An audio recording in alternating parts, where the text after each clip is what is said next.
اس کے بعد فرعون نے بنی اسرائیل کے بیٹوں کو قتل کرنے کی اور بیٹیوں کو زندہ چھوڑنے کا حکم دے دیا۔ موسیٰ علیہ السلام نے قوم کو صبر کی تلقین کی اور کہا کہ نیک انجام اہل تقوی کے لیے۔ یہاں ایک لطیف بات ہمارے صوفیاء نے بھی لکھی ہے۔ صوفیاء کہتے ہیں کہ فرعون نے کلمہ نہیں پڑھا پر جادوگر کلمہ پڑھ گئے۔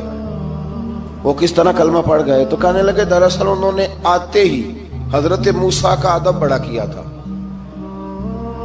جادوگر حضرت موسیٰ کے مقابلے میں آ کے بھی ان سے کہتے ہیں کہ رسیاں آپ پہلے ڈالیں گے کہ ہم ڈالیں، آپ اصحاب پہلے رکھیں گے کہ ہم رکھیں؟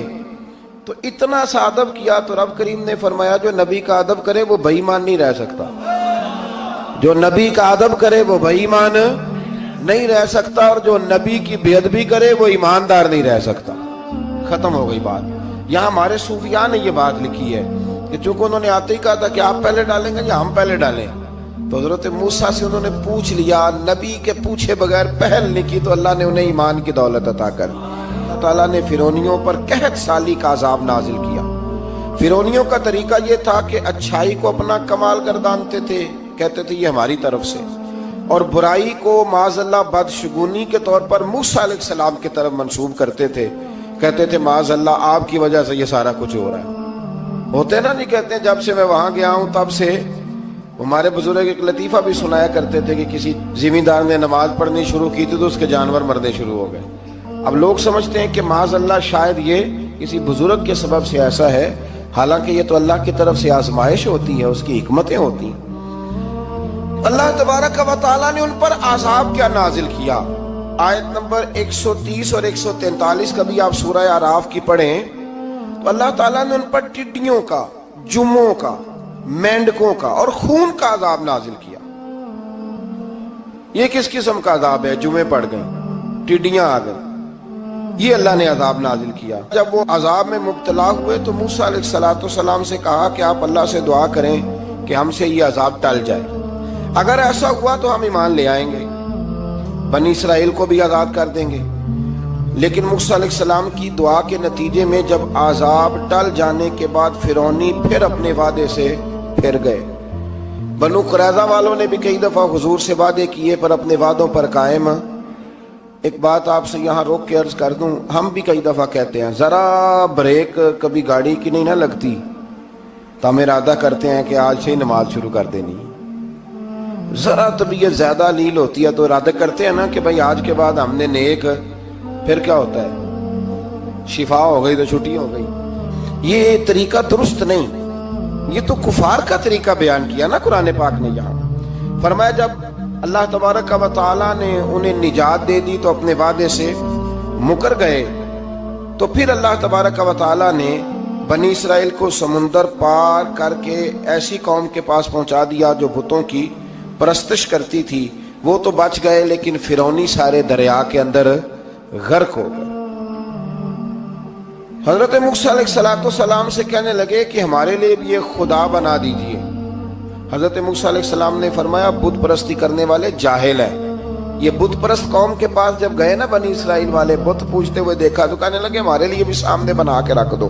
فرمایا یہ تو جاہل ہیں، تم انہیں دیکھ کے اثر قبول کر رہے ہو اور اپنی جاہلیت کے باعث یہ ہلاک ہونے والے بھی ہیں۔ پھر اللہ تعالیٰ نے بنی اسرائیل پر اپنی نعمتوں کا ذکر فرمایا، اور موسیٰ علیہ السلام نے اپنی قوم میں ہارون علیہ السلام کو اپنا جانشین فرمایا اور کوہ طور پر تشریف لے گئے۔ اللہ نے فرمایا وہاں آ جائیں، میں آپ کو تورات عطا کرتا ہوں۔ 40 دن کا یہ عرصہ تھا۔ موسیٰ علیہ السلام نے وہاں پہ جا کے، وہ سارا واقعہ بھی انہی آیات میں ہے کہ حضرت موسیٰ نے عرض کیا تھا کہ رب ارنی، یا اللہ میں تجھے دیکھنا چاہتا ہوں، تو فرمایا لن ترانی، تو نہیں دیکھ سکتا۔ وہ بھی یہاں اللہ نے ذکر فرمایا۔ پھر اللہ تعالیٰ نے اپنی ایک تجلی جب کوہ طور پہ ڈالی تو حضرت موسیٰ علیہ السلام تاب نہ لا سکے اور بے ہوش ہو گئے، اور پہاڑ بھی ریزہ ریزہ ہو گیا۔ اس کا ذکر بھی اللہ نے انہی آیات میں فرمایا۔ آیت نمبر 144 سے 155 تک حضرت موسیٰ علیہ السلام کو رسالت عطا کرنے، کلیم اللہ کا منصب عطا کرنے، تورات عطا کرنے کا ذکر ہے۔ آگے چل کے بتایا کہ جو متکبر لوگ ہیں نا وہ آیات الہیہ سے منہ پھیرتے ہیں، اور جو لوگ اللہ کی آیات اور قیامت کو جھٹلاتے ہیں ان کے اعمال باطل ہیں۔ پھر موسیٰ علیہ السلام کے کوہ طور پر قیام کے عرصے میں بنی اسرائیل کے زیورات سے بچڑا بنا کر اسے معبود بنانے کا ذکر ہے۔ ان میں ایک جادوگر تھا سامری، سنا ہے سلالہ میں اس کی قبر ہے۔ حضرت موسیٰ کوہ طور پہ چلے گئے تو اس نے پیچھے سے سونے کا ایک بچڑا بنا لیا، اس میں سونے کی تاریں اس کے منہ میں لگائیں، ہوا چلتی تھی تو بجتی تھی۔ اتنے کمزور عقیدے کی یہ قوم تھی کہ انہوں نے فٹافٹ ماننا شروع کر لیا، فٹافٹ ماننا، کہنے لگے یہ ٹھیک ہے۔ چنانچہ موسیٰ علیہ السلام جب واپس آئے تو قوم پر غصے اور افسوس کا اظہار فرمایا اور کہا میرے پیچھے تم نے ایسا برا کام کیا ہے۔ انہوں نے تورات کی تختیاں بھی زمین پہ ڈالیں اور اپنے بھائی ہارون علیہ السلام کا سر پکڑ کے اس سے جواب طلبی کی۔ انہوں نے کہا اے میرے ماں جائے، بڑے خوبصورت لفظ ہے قرآن پاک، اے میرے ماں جائے، اے میرے بھائی، قوم نے مجھے بے بس کر دیا اور قریب تھا کہ یہ مجھے قتل بھی کر دیتے۔ اب آپ مجھ پر سختی کر کے دشمنوں کو ہنسنے کا موقع نہ دیں، کبھی بھی دشمنوں کو اپنے اوپر ہنسنے کا موقع نہ دینا چاہیے۔ پھر آیت نمبر 151 میں موسیٰ علیہ السلام کی دعا اور کلمات استغفار کا ذکر ہے۔ آگے چل کے بتایا کہ غصہ ٹھنڈا ہونے پر موسیٰ علیہ السلام نے تورات کی تختیوں کو اٹھایا جن کی تحریر میں اللہ سے ڈرنے والوں کے لیے ہدایت اور رحمت کی بشارت تھی۔ آیت نمبر 156 سے لے کر 158 تک میں موسیٰ علیہ السلام کی دعا کا ذکر ہے، جس میں انہوں نے اپنی قوم کے لیے اللہ تعالیٰ سے دنیا اور آخرت کی بھلائی مانگی۔ اللہ تعالیٰ نے فرمایا یہ کامل نعمت میں ان لوگوں کو عطا کروں گا جو ایمان کے ساتھ تقوی بھی اختیار کریں گے، یہ انہیں ملے گی نعمت، اور پھر وہ زکوٰۃ دیں گے اور اس عظیم رسول یعنی نبی کریم صلی اللہ تعالی علیہ وآلہ وسلم کی وہ پیروی کریں گے۔